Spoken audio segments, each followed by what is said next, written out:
Friends, we have a serious click problem. Buyers are being influenced before the click, around the click, and sometimes instead of the click. This is happening across search results, Reddit threads, social posts, reviews, AI summaries, and all kinds of places your analytics either misclassify or miss entirely. SparkToro's recent research makes this point especially clear. Influence is fragmented across the web, while search and direct often capture demand at the end and therefore get disproportionate credit in reporting. And I think that confusion has led a lot of marketers to chase the wrong fix because, and understandably so, marketers have ended up thinking that the solution is better attribution, a better dashboard, marketing mix modeling, or some other more sophisticated way to assign credit to the channels that touch the customer. I don't think that's the answer, because attribution and measurement are different jobs. Attribution tries to assign credit. Measurement tries to understand impact, and those are not the same thing. I'm Amanda Natividad, and this is Zero Click Marketing. Attribution is fundamentally about capture. It tends to reward the channel that caught the demand once the buyer was already in motion. Measurement, at its best, is about lift. Did this create awareness? Did it improve recall? Did it increase branded search? Did it make the pipeline move faster? Did it change behavior beyond what would have happened anyway? This framing is an inference, but it follows from the SparkToro research, which shows that web surfaces shaping decisions are far more distributed than the ones that neatly show up in last-click reporting. That distinction matters a lot more now because ranking, visibility, and traffic aren't as predictable as they used to be. For years, it was easier to have a stronger grasp of them and of forecasting them. If you ranked, you were visible. If you were visible, you got the click. And if you got the click, your analytics could at least tell a partial story. That model was never perfect, but it was workable enough that a lot of teams built their entire worldview around it. Now, that worldview is cracking. One reason is that modern search and AI systems do not simply reward rank, they also reward retrievability, structure, and extractable answers. Search Engine Land highlighted this directly in their research last week. Top 10 rankings do not guarantee AI overview inclusion, and Bright Edge data cited in the piece found overlap between AI overview citations and organic rankings rose from about 32% to nearly 55% between May 2024 and September 2025, which means that almost half of the citations are coming from outside of that top rank set. The same piece also cites Pew data showing users clicked a traditional result on 8% of searches with an AI overview versus 15% without one. That's a big deal because it means you can be discoverable without being visited. You can be influential without being attributable. And you can shape the answer without getting the traffic. If your dashboard is still built to mostly value captured visits, then of course measurement feels broken. The system is increasingly rewarding outcomes your reporting was never designed to see. A growing amount of discovery and persuasion happens on third-party surfaces first, not after your content, before it.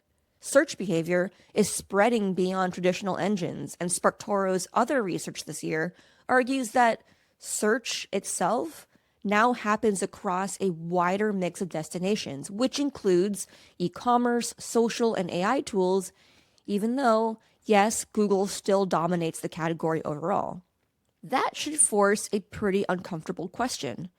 If somebody encounters your category through a discussion thread, sees your brand in an AI answer, reads a review, notices you again in a creator's post, later searches your name, and finally converts through direct traffic, which channel gets the credit?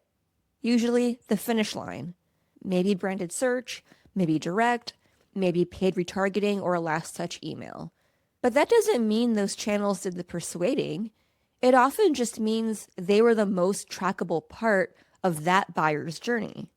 SparkToro's influence happens everywhere research is basically a giant reminder that the easy to credit surfaces and the genuinely influential surfaces are not always the same thing. And to be clear, this is not just a Google problem.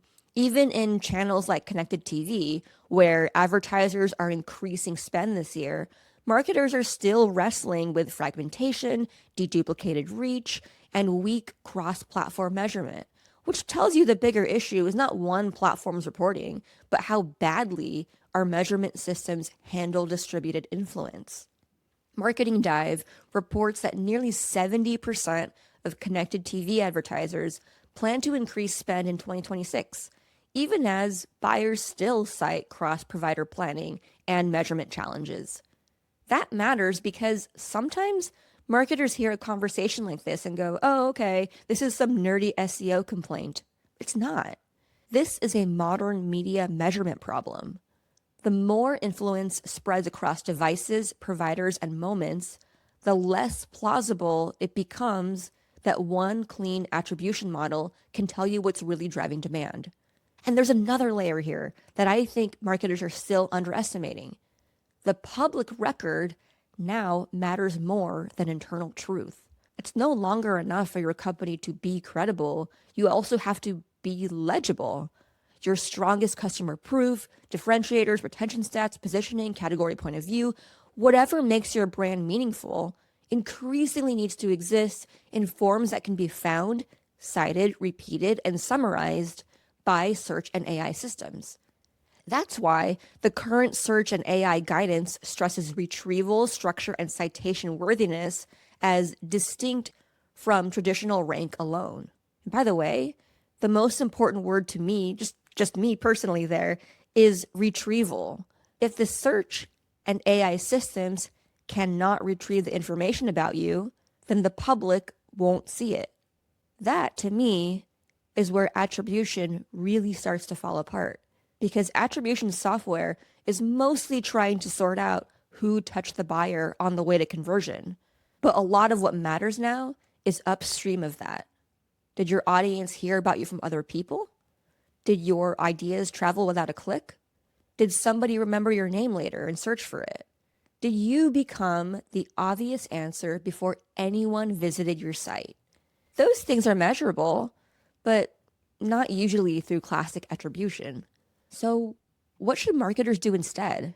I think measurement needs to get broader, simpler, and more honest.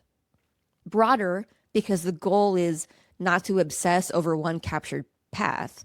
It's to understand the whole evidence layer around your brand, where you show up, what gets said about you, what gets cited, what gets remembered, and what seems to correlate with downstream lift. This inference is consistent with SparkToro's framing that influence spreads out while captured demand looks concentrated. Simpler because too many teams are trying to solve ambiguity with more complexity. Another dashboard is not going to magically reveal causality. You are still going to need judgment. You are still going to need experiments. And you're still going to need to look for directional lift rather than pretend every touch point can be cleanly credited. If a buyer's path includes zero-click search, an AI summary, a Reddit thread, a forwarded link, a podcast mention, a social post, a branded search, and then a direct visit, what exactly are we pretending to measure when we assign 40% here and 20% there and 10% somewhere else? A model, not reality. That doesn't mean measurement is useless. It means we need better goals for it. Personally, I think marketers should be spending less time asking which channel gets the credit and more time asking questions like, what evidence about our brand exists publicly? Where are we visible before the click? Are more people searching for us by name or by the problem we solve? Are prospects mentioning us earlier in the sales process? Are we seeing lifts in direct traffic, branded demand, conversion rate, or close rate after sustained visibility efforts? Are we more remembered, more preferred, more sought out? Because those are measurement questions, and they are much closer to how marketing actually works. So my thesis is pretty simple. Attribution is biased toward capture. Measurement should be biased toward lift. Attribution still has a role. I'm not saying throw it in the trash. If you're running paid search or paid social, you absolutely want to know what captured demand efficiently. But if you confuse that with the whole story, you'll end up starving the parts of marketing that create demand in the first place. That's where a lot of teams get stuck. They invest in the channels that are easiest to credit, they underinvest in the ones that strengthen trust and preference, and then they wonder why performance gets harder and more expensive over time. This is why I am beating this drum on zero-click marketing. The internet now makes it very possible to shape demand without owning every interaction, and also very difficult to measure that influence with old attribution logic. That's not a reason to give up on measurement. It's a reason to grow up about what measurement is for. It's to help us make better bets, and better bets come from understanding lift. If you're only measuring what you can neatly capture, you're probably under-measuring what is actually making your marketing work. That's all I have for you today. Join me next week. I think we are going to talk about influencing the public record, what you can do to make sure that the public record is stating what you want to be said. If you're enjoying this show, I would really appreciate if you took a moment to leave me a positive review and rating wherever you get your podcasts. That really does help indie podcasts like mine. Thank you, friends. See you next time.